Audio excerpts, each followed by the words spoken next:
There are phases in life when you feel like you're climbing a mountain covered in fog. No one beside you, no one cheering, no one watching. You keep walking, keep trying, keep honoring your promise to yourself. Yet the world outside seems hauntingly silent. No one says, "I'm proud of you." No one sees the silent battles you've fought. And sometimes you ask yourself, is it worth it when no one witnesses it? But it's precisely in that solitude where another kind of strength begins to form, a strength that doesn't need praise or validation. Carl Jung once said that every rebirth begins with dissolution. When there's no one left to lean on, it's not the end. It's a sign that your soul is preparing to enter a new stage, where you become your own source of power. In today's video, we will walk through that journey, the 7 steps to rise, even when no one is by your side. It's in the moment you stop waiting for someone to lift you up that you discover a profound truth.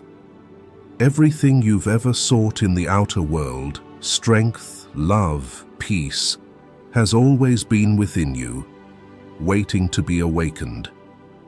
And when that happens, you don't just rise, you begin to walk with your own light. Number 1. Loneliness, the silent teacher of strength. There are moments in life when the world seems to pull away. Familiar conversations no longer excite you. People who once walked with you begin to feel distant. Everything on the surface stays the same, your job, your relationships. Yet inside, you know something is changing. No one tells you this is the beginning of growth, because most people are afraid of this stage. But for Carl Jung, this is the first sign of the night sea journey, the dark night of the soul. When you no longer resonate with the old world, and to step into the new, you must pass through your deepest shadow, loneliness. The loneliness Jung spoke of is not about being physically alone in an empty room. It's the feeling of being disconnected from everything that once made you feel you belonged. You still smile, still talk, but deep down, you know what's happening around you no longer touches your soul.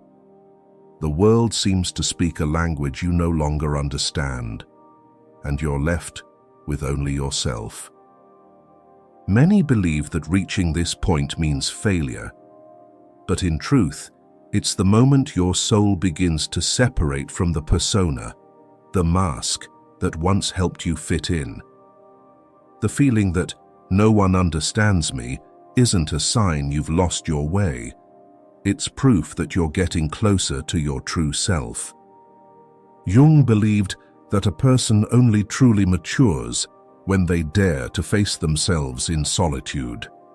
Not when someone listens, but when every external sound goes silent and you're forced to hear your inner voice. During this stage, many lose direction and run away into work, relationships, distractions that help them forget the emptiness. But the more they avoid it, the larger that emptiness grows. Loneliness doesn't come to punish you. It comes to deepen you, to help you rebuild your foundation from within. I once knew a woman who, after her divorce, fell into a state of disorientation. She had always been surrounded by friends and laughter. But when everything collapsed, her apartment became frighteningly quiet. Instead of filling the void with dates or work, she learned to sit in silence. At first, just for a few minutes,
whisper, "It's time to rise." Remember, no one is coming to lift you up. But that's not bad news, because in that very moment, true strength is born. No one can give you resilience, but loneliness will teach you how to forge it. Every time you make it through a long night, you're not just overcoming fear, you're rewriting your story. Number 2. Stop seeking emotional comfort from others. At some point, after learning to stand in solitude, you realize something profound. What exhausts us isn't loneliness, it's expecting someone else to fill it. Carl Jung once said, "Loneliness does not come from having no people around you, but from being unable to communicate the things that matter most." When you rely on others to make you feel okay, every silence, withdrawal, or unmet response feels like collapse. That isn't love, it's emotional dependency, which Jung saw as the mark of an unintegrated ego. After the stage of the lonely warrior, the next lesson is to learn how to soothe yourself. When you stop seeking reassurance and approval from the outside, that's when the self begins to take over. I once met a woman in a group therapy session. She confessed that she nearly panicked whenever her boyfriend didn't reply to her texts. She would check her phone dozens of times, imagining the worst. "I know it's irrational," she said, "but when he's silent, I feel like I don't exist."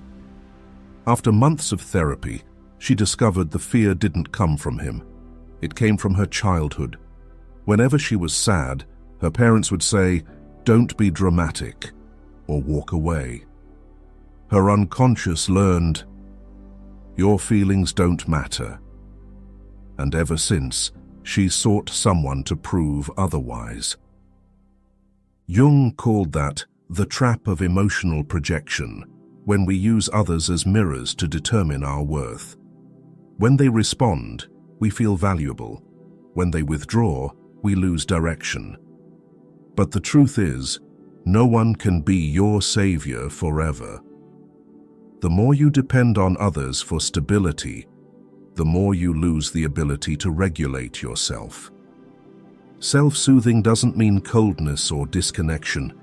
It means becoming the one who listens to your own emotions. When sadness arises, instead of running to find someone to calm it, you stay.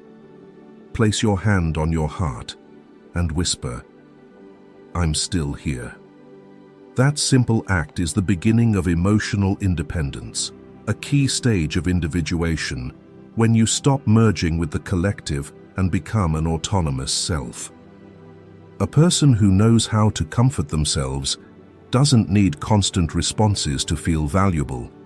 They don't need instant replies or compliments to keep going. They can sit quietly in a cafe, enjoying their coffee alone, feeling complete in that moment. That's not coldness. It's the highest form of freedom. Freedom from the need to be validated. Jung said that all forms of dependence are the shadow of love. We call it attachment, but it's really fear of abandonment. The immature ego craves someone to confirm its worthiness, but when you look deeply into that fear, you realize it's not emptiness. It's an invitation to become the parent you once needed, but never had. And then you understand. What you thought you needed someone else to help you survive, you've had the power to do all along. In modern psychology, this is called emotional independence. It's not rejecting love or connection. It's refusing to hand over control of your emotions to anyone else. You still love, still connect, but you don't lose yourself when relationships change. When someone leaves, you grieve, but you don't collapse.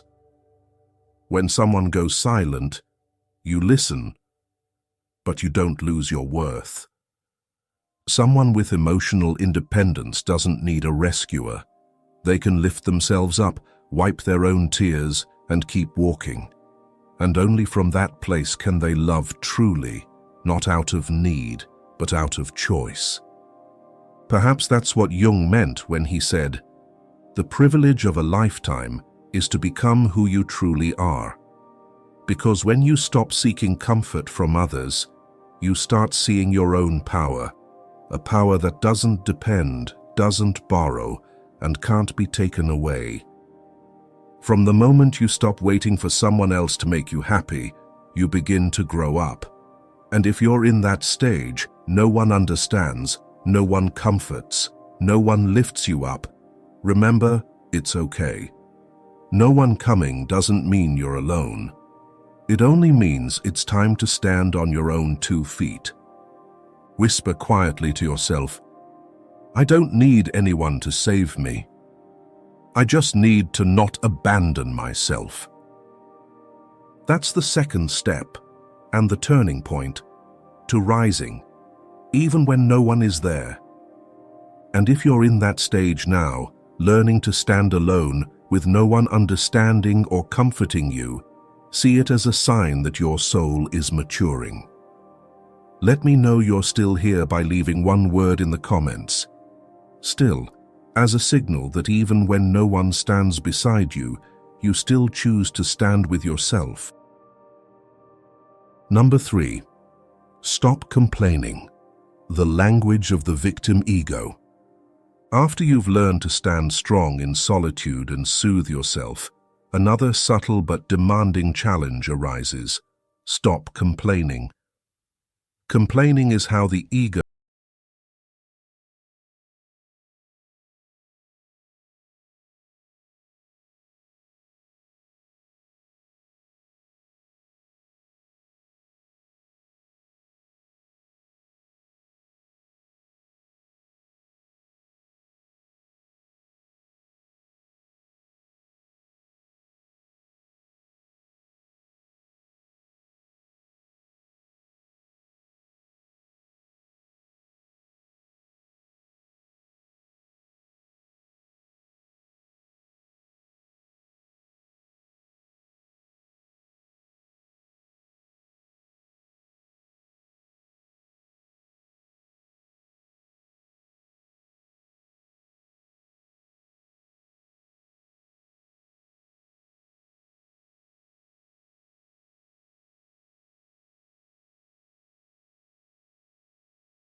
polishes the stone until it becomes smooth and luminous. Life is the same. It doesn't pause because you complain. It keeps flowing, keeps testing, keeps shaping you. But if you endure the flow instead of cursing it, you'll become stronger, clearer, more beautiful than before.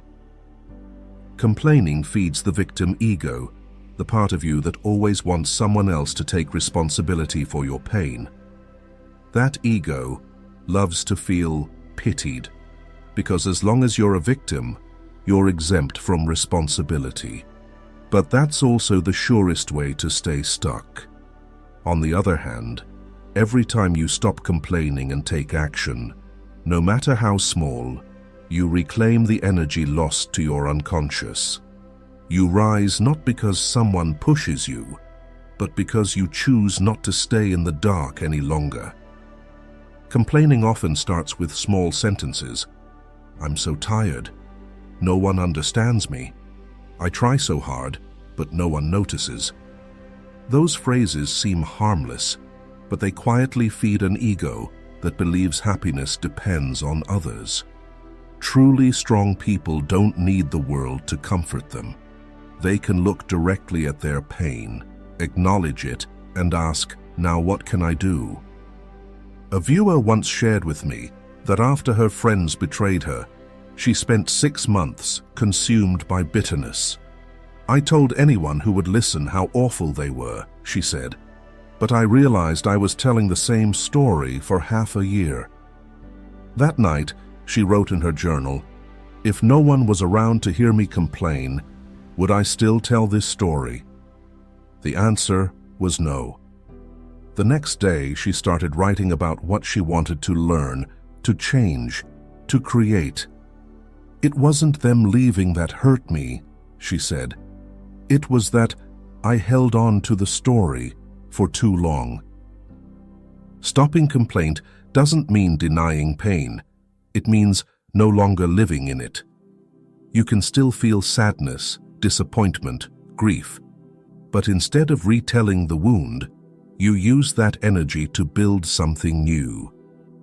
Each action, no matter how small, is a declaration to the universe.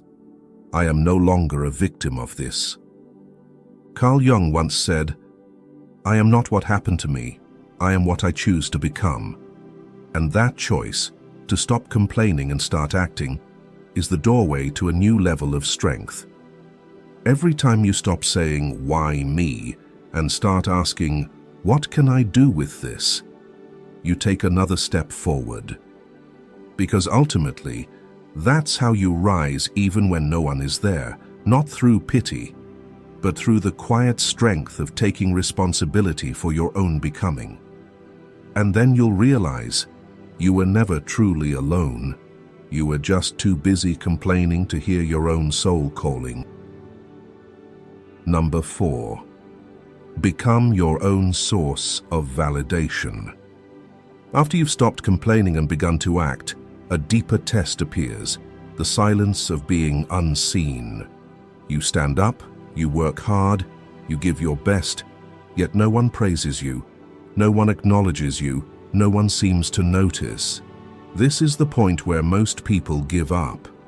Not because they fear hardship, but because they fear invisibility. But it's precisely at this moment of no recognition that the universe tests whether you can keep going without the spotlight. Carl Jung once said, "The most terrifying thing is to accept oneself completely. Because when you truly validate yourself, you no longer hide behind others' opinions. You don't need compliments. You don't need proof. You don't need witnesses to your worth, because you've become your own witness." I'm reminded of Cassandra in Greek mythology, the woman gifted by Apollo with the power of prophecy, but cursed so that no one would believe her. She saw the truth, saw disasters before they came, but everyone turned away, calling her mad. Yet even in isolation, Cassandra did not go silent. She kept speaking, stayed loyal to what she saw, even when no one listened. At a deeper level, her story is a metaphor for every strong soul, those who continue to honor their truth in silence, even when the world refuses to see them. Sometimes, being believed isn't as important as staying true to yourself. Likewise, in modern life, many give their all only to be met with silence. I once spoke with a woman who, after years of dedication, was often the last one in her office at night. Yet when awards came, her boss praised someone else. "I felt invisible," she said. One day, she decided to stop working to be seen and start working to see herself. Every time she finished a project, she wrote down what she'd done well, rewarded herself with a quiet afternoon, a coffee, a book. I realized external validation lasts for minutes, but self-recognition stays for days. That's the shift from the dependent ego to the self, the mature center of consciousness in Jungian psychology. Those who live from the self act not for praise, but because it's an expression of who they are. They don't need an audience to know their worth, because their value doesn't come from applause, it comes from the frequency of inner truth. External validation, in the end, is just a reflection. Those who haven't seen their own light will always chase it in others' eyes. But those who've seen it within carry it wherever they go. They no longer need others to believe, because their belief has become their foundation. Jung once said,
but seeing yourself clearly, hit like on this video.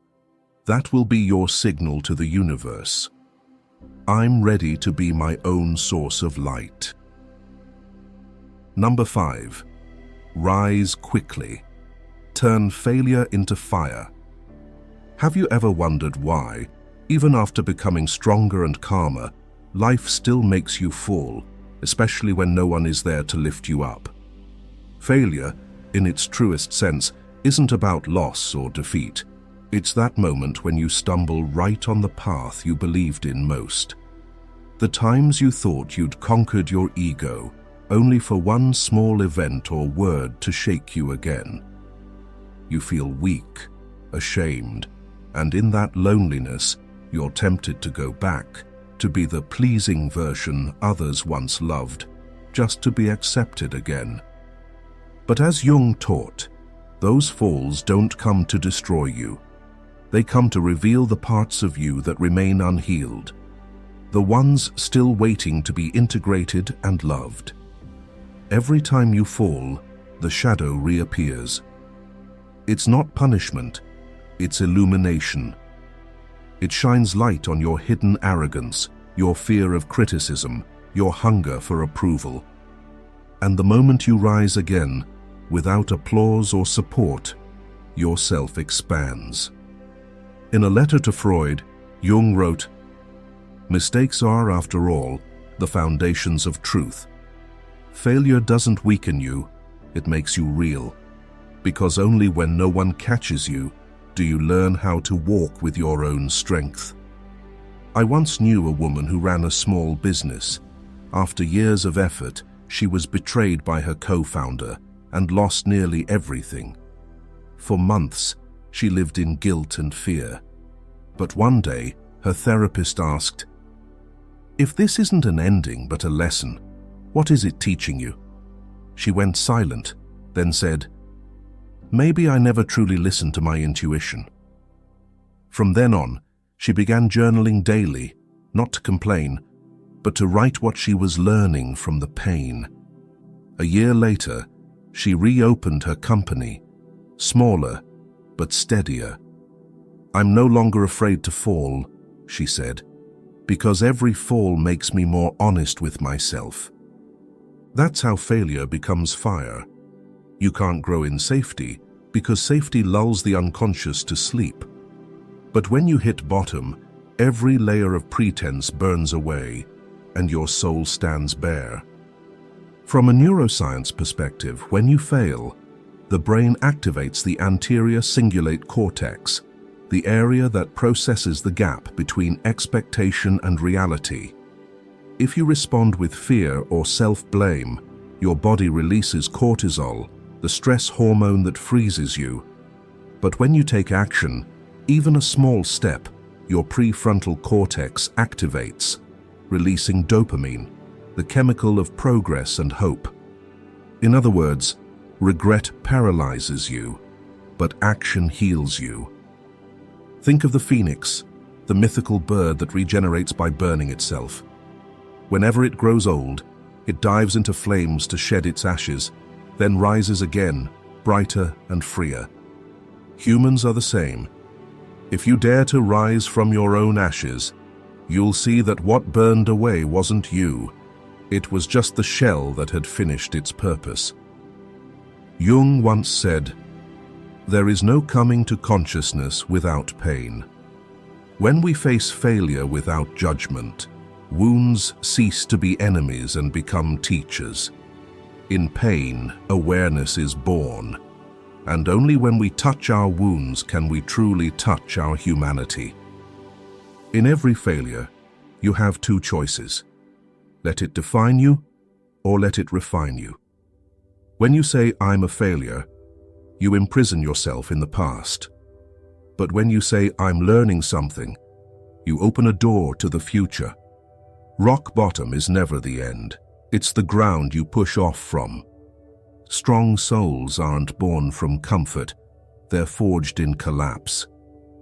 Just as metal becomes a sword only after enduring heat, humans find their true strength when they face failure and refuse to retreat.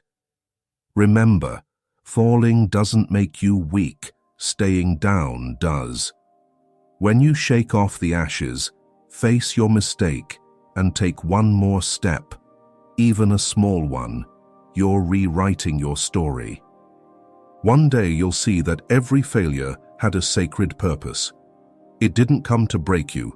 It came to reveal the truer, brighter, steadier version of you. So don't wait for someone to lift you up. Rise, quickly, firmly, with a heart still warm. That moment, you don't just overcome failure, you become the flame that nothing can extinguish. Number 6. Act without relying on inspiration, will over emotion. After learning to rise from your falls, a deeper lesson awaits. To act even when you don't feel ready. Because if solitude forged your strength, discipline will make you shine. Jung wrote that will is the energy capable of reorganizing the entire psyche. It's not just the force to do, but the power to transcend fleeting emotion in service of lasting meaning. When you act only from inspiration, your ego still rules, the part of you that always seeks comfort. But when you act beyond feeling, you no longer need motivation because you've submitted to a higher order, the order of the self, where action flows from purpose, not mood. Inspiration is a gift, but discipline is the foundation. There will be days when you feel no motivation, no hope, no sense of meaning. But if, on those days, you still sit down, still continue, even one small step, your training.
Some days she was exhausted, but she kept going.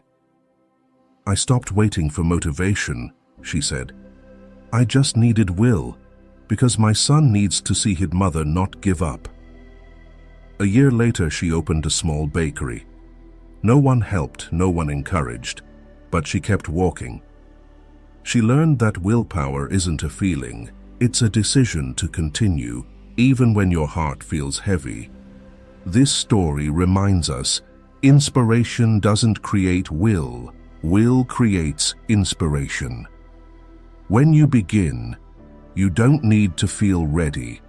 You just need to be honest with your first step. Inspiration will follow as a reward for perseverance. Strong-willed people aren't emotionless. They simply don't let emotion control them. They still fear, doubt, and tire, but they act for something greater, for values, commitments, integrity. Each time they do what's right instead of what's easy, they strengthen the bridge between consciousness and soul, between the small ego and the mature self. One day, you'll realize that your most defining progress didn't happen in moments of excitement, but in moments of resistance, especially when you were alone, with no reminders or encouragement. Those are the moments that shape you, not because they're easy, but because you refuse to let mood or loneliness dictate your direction. So if today you feel uninspired, unseen, unsupported, remember, you don't need any of that to move.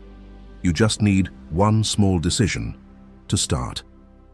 Not perfectly, not dramatically, simply start. And then, consistency will take you further than anyone who ever tried to help you, to the far shore of yourself.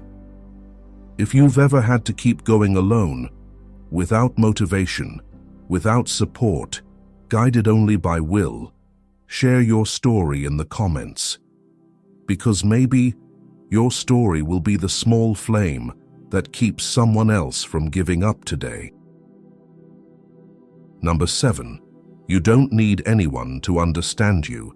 everything you seek is within. There comes a moment, after all the silent effort, when you realize you've done everything right, kept walking, stayed disciplined, stayed faithful to the path. Yet the outer world remains silent. No one knows, no one understands, no one says thank you. And in that quiet, a subtle emptiness arises. Do all these efforts even matter? That's the final lesson.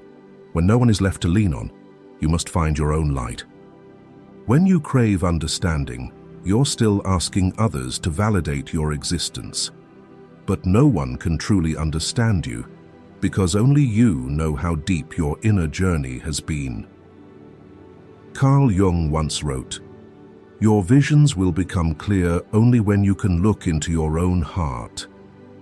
All the answers you seek are already within your unconscious. You only need enough stillness to hear them." After years of living to be understood, you realize not everyone has the capacity to see you at your depth. Sometimes, they only see the parts that make them comfortable. And that's not their fault. In a world where everyone is searching for themselves, few can truly see another soul.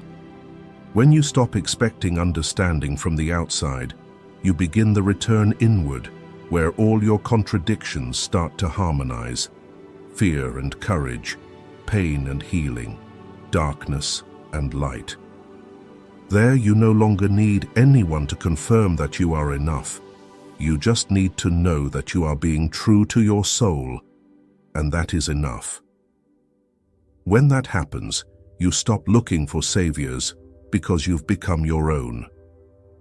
I once heard the story of a young painter who, after years of painting for trends and sales, fell into creative exhaustion.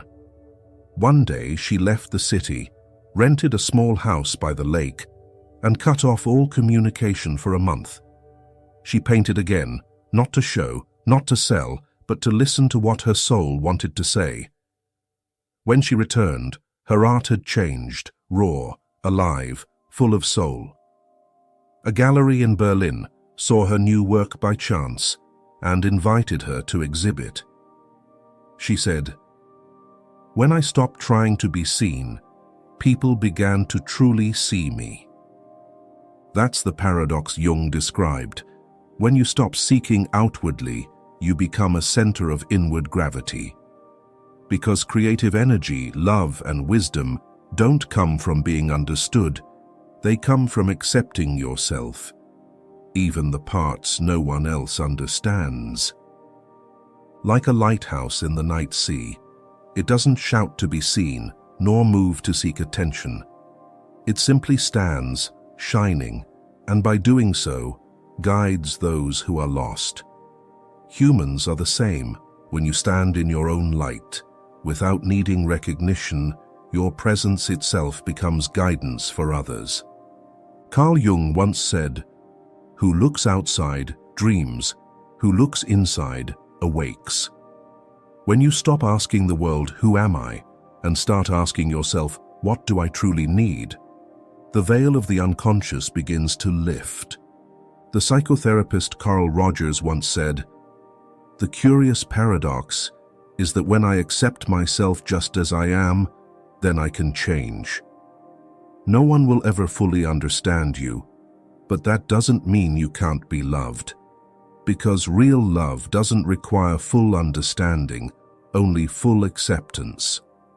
And when you learn to accept yourself, in all your complexity, depth, and contradictions, you radiate an energy that makes others feel safe near you. Strangely, the moment you stop seeking someone to understand,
Maybe someone out there needs this reminder too, that they are strong enough to stand up and keep believing in themselves. And don't forget to subscribe, because this journey has just begun. The journey of becoming yourself, steady, clear, and free, even when no one stands beside you.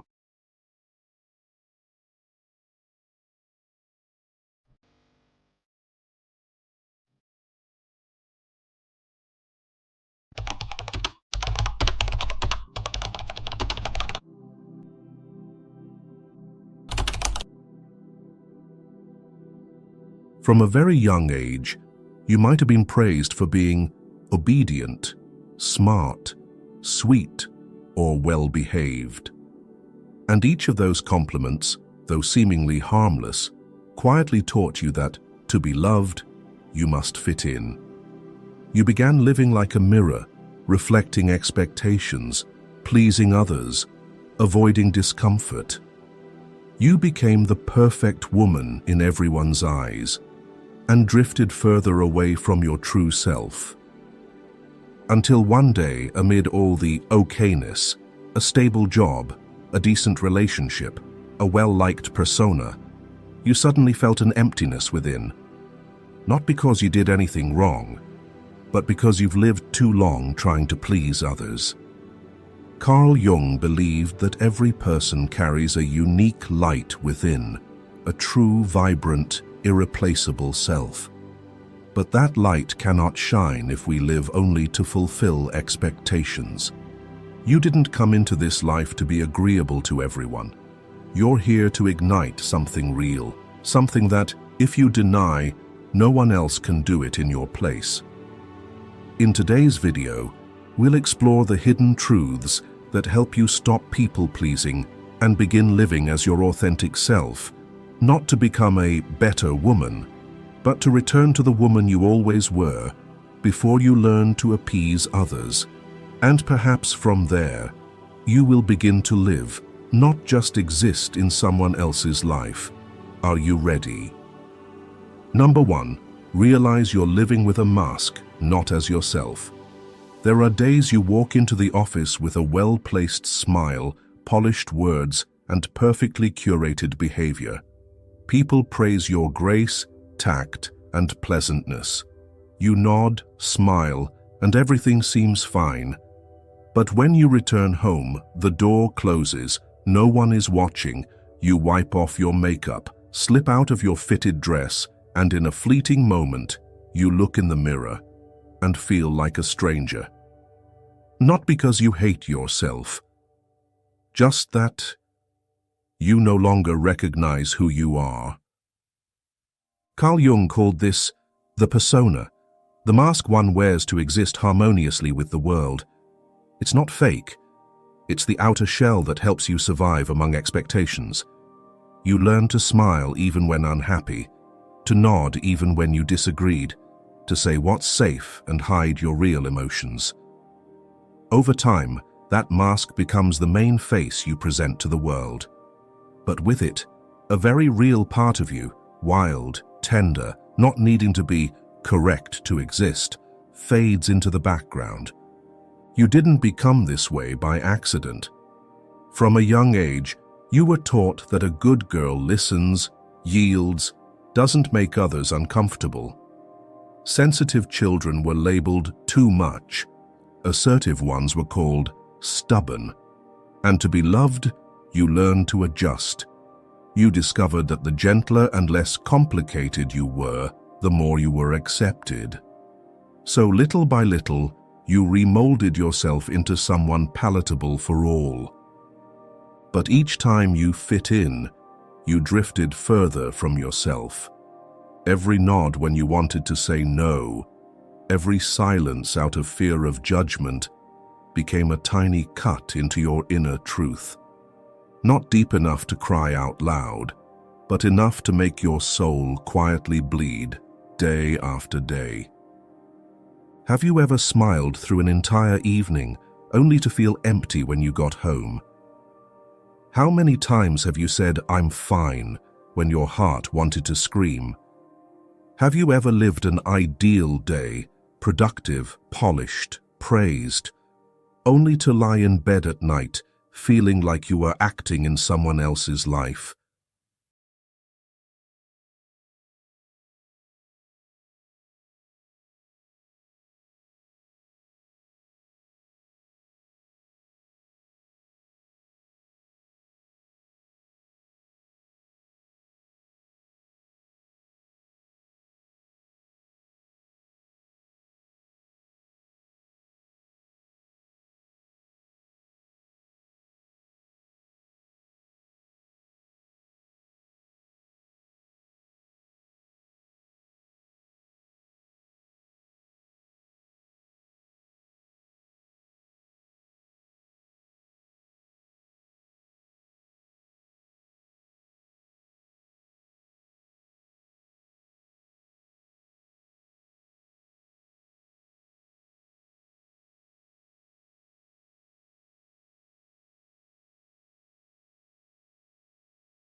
Give you permission to be.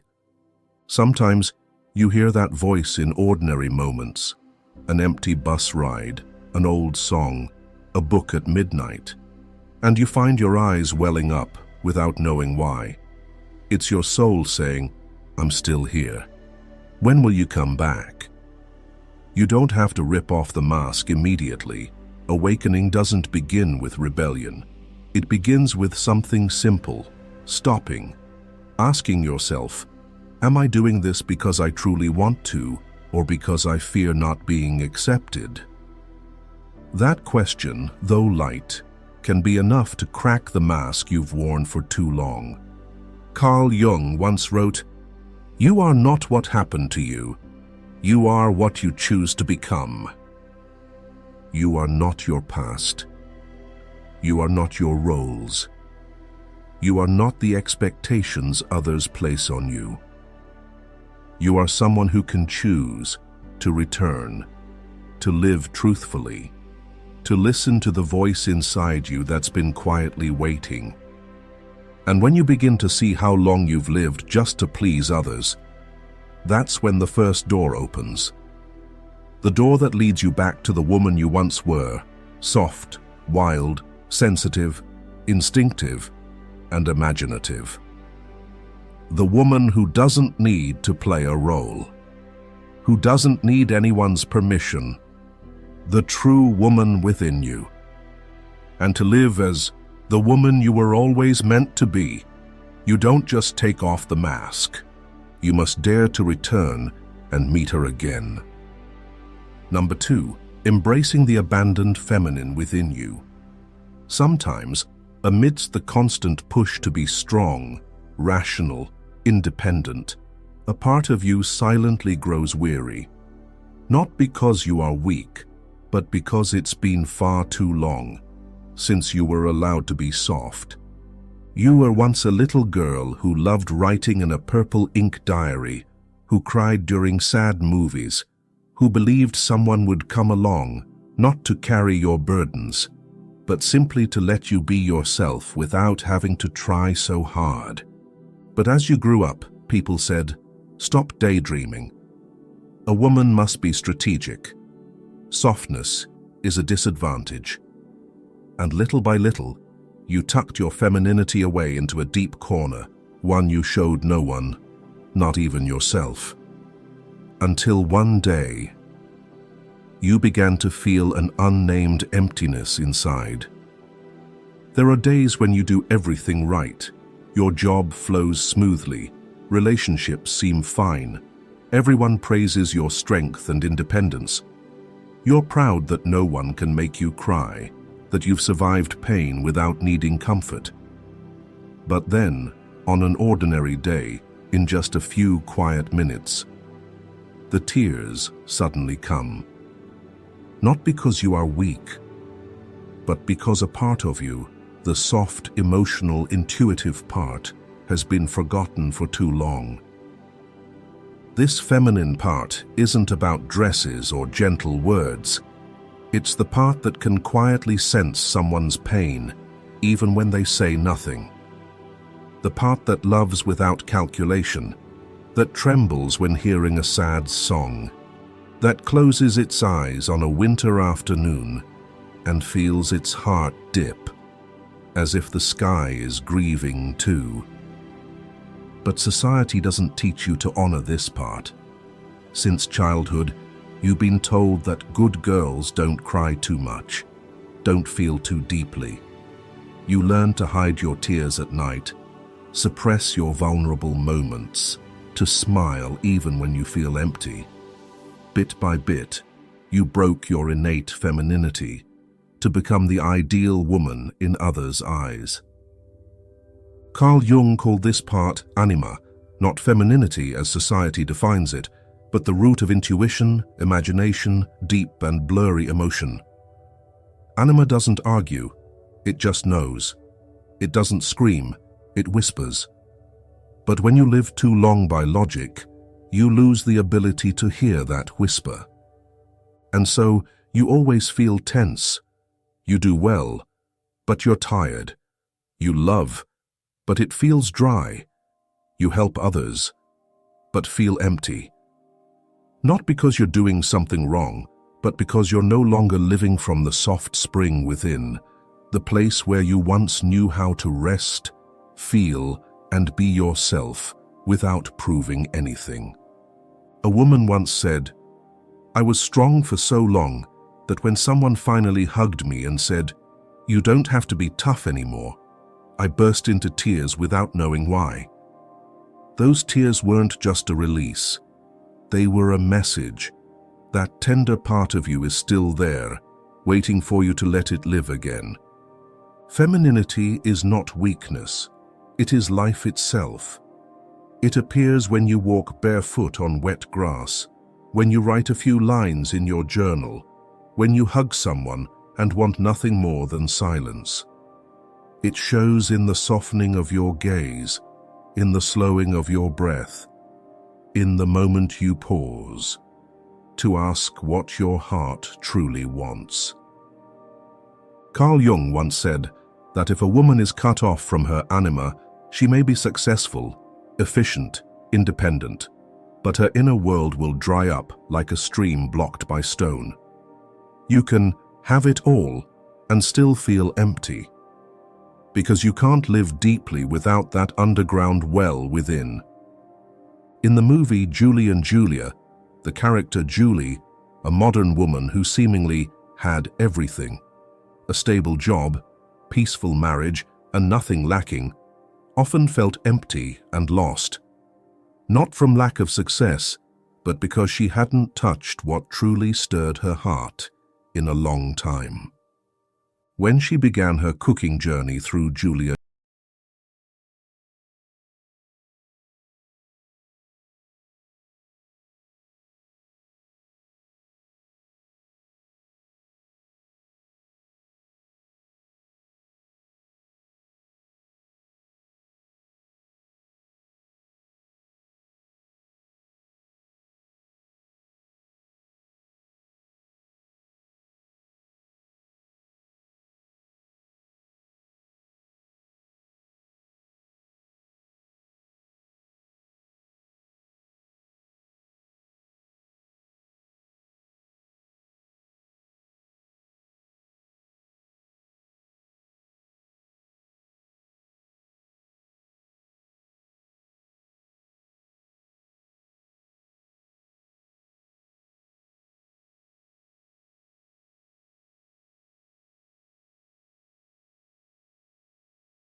You look into your heart. Who looks outside, dreams. Who looks inside, awakens. That primal feminine within you has never disappeared. It's only been waiting for you to return. You may have lived too long like a burned forest, strong but dry. But the seeds of life are still there. All it needs is one rain. All it needs is your permission to grow. Number 3, facing the shadow, the darkness you once avoided. As you begin to reconnect with your primal femininity, a gentle stream returns to nourish your inner world. But in that very moment, you may also start to feel something else rise up, emotions you once hid, memories you locked away. And that is when another door opens. The door into the shadow. You may not realize it, but within every woman, even the most gentle, agreeable, pleasing ones, there exists a shadow. A place where denied emotions are kept, desires once labeled too much, reactions once deemed ugly. Carl Jung called this shadow, not evil, not inferior, but everything you never dared to admit was part of you. The anger you suppressed, the envy you pretended not to feel, the deep longing you couldn't name. The moments when you wanted to scream, disappear, or be loved fiercely without having to be nice. You may be excellent at self-control, but darkness doesn't disappear just because you ignore it. It stays quiet, but it lives. It shows up in your eyes when you're hurt, in outbursts you can't explain, in the hollow feeling after being the good one for too long.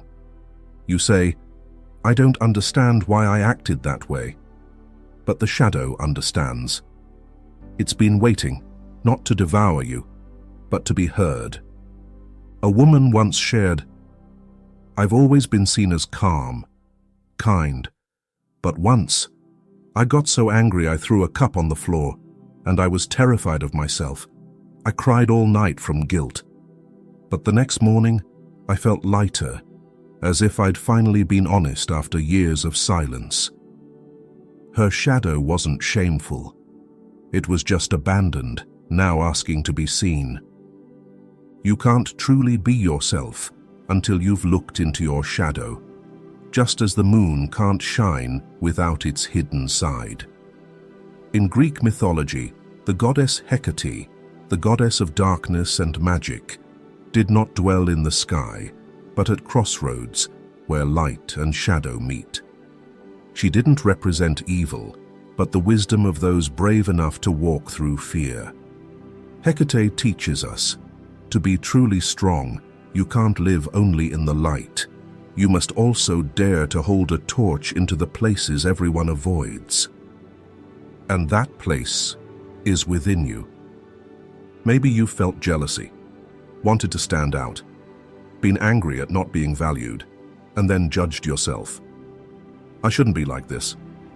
I'm a bad person." But you know what? The shadow only becomes dangerous when it's denied. When met with compassion, it becomes power. Only when you are brave enough to face and accept even the feelings you've hidden, anger, jealousy, pain, can you step into wholeness. Your shadow, when listened to with empathy rather than judgment, no longer burdens you. It becomes instinctual wisdom, the door back to your true self. A friend once said, "I used to be afraid of my temper, but when I started listening, I realized it only surfaced when someone crossed my boundaries. That's when I learned to set limits. My anger stopped destroying and started protecting." That's when the shadow transforms. No longer a frightening ghost, but a part of your intuitive strength. You don't need to rush into confronting everything in the dark, but you can start small. When something feels uncomfortable, don't shut it down. Ask yourself, what part of me needs to be heard? When someone triggers strong emotions in you, Don't rush to label them as toxic. Instead, ask, what are they mirroring in me? That's the first step toward awakening. Jung believed, when a woman integrates her shadow, she becomes deeper. Not because she's always right, but because she no longer fears being wrong. She no longer has to prove she's nice, smart, or good to be loved. She is herself, sometimes gentle, sometimes fierce, but always real. You may have lived too long like a glass vase, beautiful, clear, but fragile. Facing the shadow makes you like clay pottery, with cracks, but able to hold warmth. And sometimes, it's through the cracks that the light gets in. If you're ready to take the first step with your shadow, leave a heart below as a gentle promise to yourself. Number 4, pause and ask, if I'm no longer pleasing anyone, who am I? By now, you may have started to feel living as a perfect version, kind, rational, agreeable, doesn't truly make you happy. You've looked at the mask you wear daily. You've begun to hear the feminine voice you once silenced. And you've taken brave steps into the darkness. But now, a bigger question begins to rise within you. If I'm no longer trying to please anyone, who am I? This is not a theoretical question. It's a very real moment, one that often comes in silence. When you're no longer the good daughter, not the model co-worker, not the sweet girlfriend, and all that's left is you.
Do I truly want this? Instead of saying yes on autopilot. This isn't easy. You may feel guilty. You may fear losing someone. But that's a good sign. It means you're no longer living like a shadow, but beginning to exist as a real person. As Carl Jung wrote, the privilege of a lifetime is to become who you truly are. A powerful example is actress Emma Watson. In an interview, she shared that for a time she lost herself trying to be the golden girl, successful, proper, sweet, always right. But when she began to pause and truly ask what she wanted, Emma changed direction. She chose university, joined feminist causes, and boldly turned down roles that no longer reflected her values. She once said, "It took me a long time to learn how to live without trying to please everyone. And when I finally did, I felt freer than ever." And you don't need to do anything dramatic to start. Just today, in a conversation, pause for 1 second and ask, "Does this feel true to me?" Just once, write your real thoughts, not to post, just to reread. Just once, sit alone and ask, "If I didn't have to play a role, how would I live?" That question might make you cry, but it will also guide you home, to a place where no one demands you to fit in. A place where you are allowed to be you, whether tender or wild, simple or complex. And if you're ready to start that journey home, leave a small sign for yourself. A single line, "I choose me," as a quiet vow that you've taken your first step to stop pleasing others and start living your truth. Number 5, practice living honestly, even if it means someone might leave. Once you start asking yourself, "If I'm no longer here to please others, who am I?" something else naturally follows, something both liberating and challenging. You begin to live honestly, not in a rebellious or dramatic way, and not to be different, but in a quiet kind of truthfulness. You say what you really think, you dare to say no when needed, you express your pain without shame, you stop pretending you're okay when you're not. And from there, something else begins to happen. Some people will leave, not because you've become worse, but because you no longer exist to make them comfortable. They may say, "You've changed, you're harder to understand," or "You're not like you used to be." But the you they refer to is the version that played a role, the version that put others' emotions above your own truth, the version that believed keeping someone close mattered more than keeping yourself whole. Carl Jung once wrote, "The most terrifying thing is to accept oneself completely, because once you truly do that, you can no longer live the same way. You will dare to speak even if your voice pushes someone away. You will dare to be present even if your presence no longer fits in someone else's narrative." I once heard a woman say during therapy, "I used to be the perfect girlfriend, always listening, always gentle, always patient. But one day I was tired, and I started saying, 'I don't like that. I feel hurt.' And the man who once loved me passionately told me I'd changed. Then he left. But strangely, I didn't feel like I'd lost anything. I felt light, because finally, I didn't have to bend over backwards just to be kept." The truth is, living honestly isn't easy. But living dishonestly, that's what drains you. You might be in a dream job, a stable relationship, a well-liked image. But if deep down, you constantly adjust yourself, every gesture, every word, just to not disappoint anyone, then you're not truly living. You're merely existing inside a cage of conditional approval. A friend of mine, a film director, once told me she nearly quit filmmaking because she was exhausted from trying to appeal to the market. She used to make light, digestible movies, and everyone loved her for that. But then something inside her wanted to speak, a voice more powerful, more profound. When she started making personal, bold films, some investors pulled out. She lost contracts. But she said, "I'd rather fail making something that stirs my soul than succeed with something I no longer believe in." And the miracle was, after a few years, those films, though quiet, were embraced by thoughtful audiences. She was no longer everyone's favorite. But she had become herself. Living honestly is like shedding the armor you once wore for safety, and then realizing if being accepted means sacrificing your true self, it's not acceptance worth having. There's a metaphor for this, a crab shedding its shell. In nature, crabs must molt to grow. But during each molting phase, they become exposed, fragile, temporarily weaker. At that time, predators can easily attack them. But if they never dare to shed the old shell, they'll never grow. Humans are the same. Each time you live honestly, you shed an old shell. You become more vulnerable. But at that moment, you are growing, returning to yourself. Living honestly doesn't mean abandoning people. It means no longer abandoning yourself. It's when you stop choosing relationships for safety and start choosing them for truth. When you're willing to let someone go, if that's the price of staying with yourself. Carl Jung once wrote, "Wholeness is not achieved by cutting off a portion of one's being, but by integration." You don't need to be perfect, you just need the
must learn to fit in. And from there, you begin doing what most women have done, living to please. You nod when you want to shake your head. You say, "It's okay," when you're clearly hurt. You take on more work, even when you're exhausted. You stay in draining conversations, half-hearted relationships, fine lifestyles, just to avoid disappointing others. You shrink yourself, pull back your own boundaries to fit neatly into others' expectations. You call it maturity. You believe it's compassion. But the truth is, each time you nod when your heart wants to resist, you're saying no to yourself. A woman once shared, "I used to think I was kind because I always helped, always showed up. But then I realized I couldn't tell if I was doing it out of love or out of fear that people would leave if I didn't. And when I got honest about that, I knew I needed to learn boundaries." Boundaries aren't cold or distant. They're how you protect your energy from being drained every day. They're how you respect yourself, not to push others away, but to keep living fully without burning out. You don't have to scream, hurt anyone, or become rigid. Sometimes, boundaries begin gently, like not replying to a message right away when you're tired. declining an invite you're not excited about, stepping away from a toxic conversation, or ending a relationship you know is no longer healthy. A girl once said, "My mom used to call me for hours every day, venting, complaining, unloading.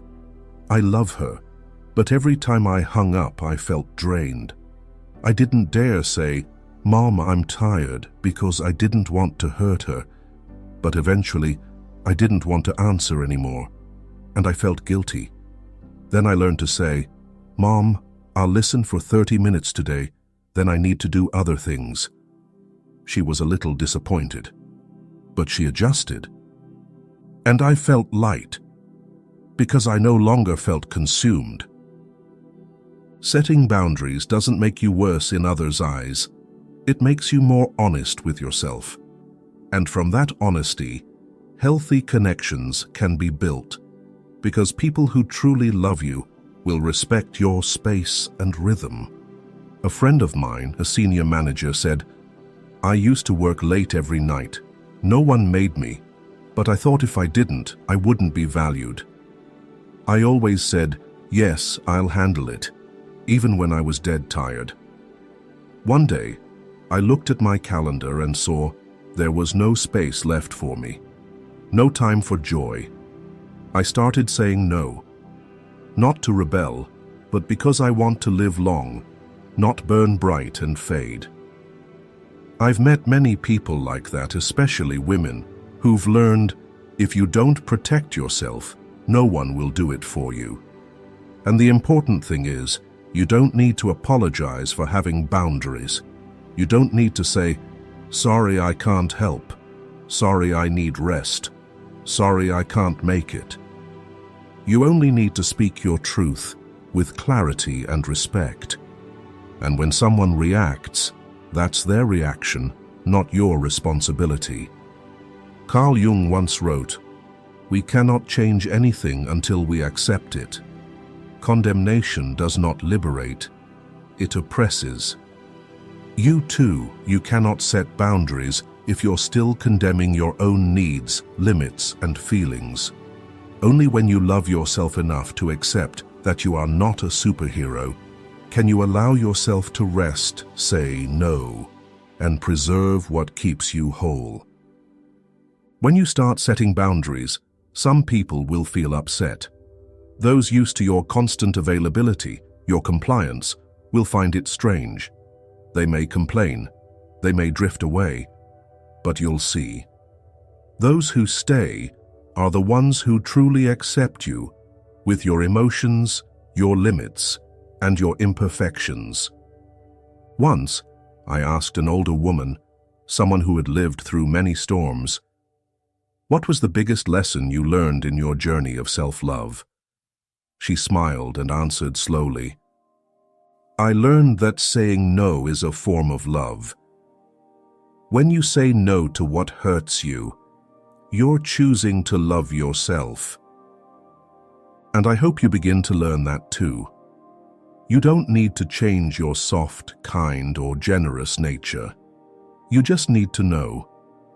Kindness should not mean endless sacrifice, and love should not require you to keep crossing your own boundaries. Try it once, just once. Say no when you want to. You'll see. The world doesn't collapse. People survive. But you'll feel a small space open inside. A space to breathe. A space to be. A space to come home. And that is where the most honest relationship begins. With yourself.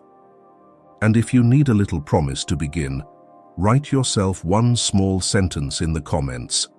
Not for others to see, just so you know. From today, you will no longer step over yourself, just to stay with someone else. A woman who dares to stop pleasing doesn't become harsh, she becomes real. Like a piece of music no longer repeating easy melodies to please the crowd, she begins to play her own notes, even if offbeat, but always from the heart. The way she dares to say no, the way she protects her time, the way she steps out of the role of the nice one, speaks volumes. She's choosing to live, not merely exist in someone else's script. If you've ever asked, what makes a woman who truly lives as herself so magnetic? The answer isn't in trying to be strong or perfect,